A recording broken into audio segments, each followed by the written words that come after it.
বিসমিল্লাহির রহমানির রাহিম একটি ইসলামিক বাক্যাংশ যার অর্থ পরম করুণাময় আল্লাহর নামে।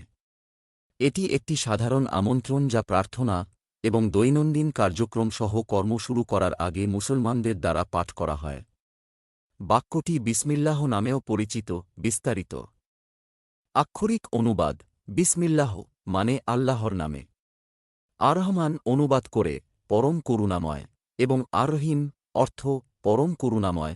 তাৎপর্য: এই বাক্যাংশটি ইসলামে সবচেয়ে গুরুত্বপূর্ণ একটি হিসেবে বিবেচিত হয় এবং প্রায়শই যে কোনো কাজ শুরু করার আগে, বিশেষ করে ধর্মীয় আচার-অনুষ্ঠানের আগে এটি পাঠ করা হয়।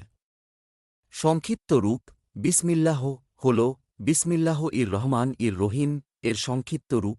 অর্থ: এই বাক্যাংশটি একটি ঘোষণা যে কাজটি ঈশ্বরের নামে এবং তাঁর আশীর্বাদে, তাঁর করুণা ও অনুগ্রহ কামনা করে করা হচ্ছে। অন্যান্য নাম: এটি বাসমালা বা বাসমালা নামেও পরিচিত। বিসমিল্লাহির রহমানির রাহিম বরকতপ্রাপ্ত হয়েছেন। বইয়ের নাম: শায়খুল হাদিস হযরত মাওলানা মোহাম্মদ জাকারিয়া সাহেব রহমতুল্লাহ আলেহ। বিসমিল্লাহর বরকত বর্ণনা করার আগে বিসমিল্লাহ বলতে এর অর্থ বোঝায় তা বোঝা গুরুত্বপূর্ণ।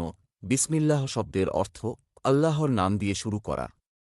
এই কালেমা তো আমাদের মনে করিয়ে দেয় যে প্রতিটি কাজ আল্লাহর অস্তিত্বের নামে শুরু করা উচিত।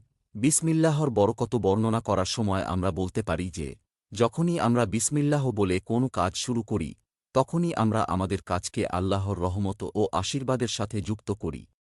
এটি আমাদের কাজকে পবিত্র এবং উদ্দেশ্যপূর্ণ করে তোলে। এছাড়াও বিসমিল্লাহ জপ আমাদের মধ্যে বিশ্বাসের শক্তি তৈরি করে, যা আমাদের কাজে সাফল্য এবং শান্তি দেয়।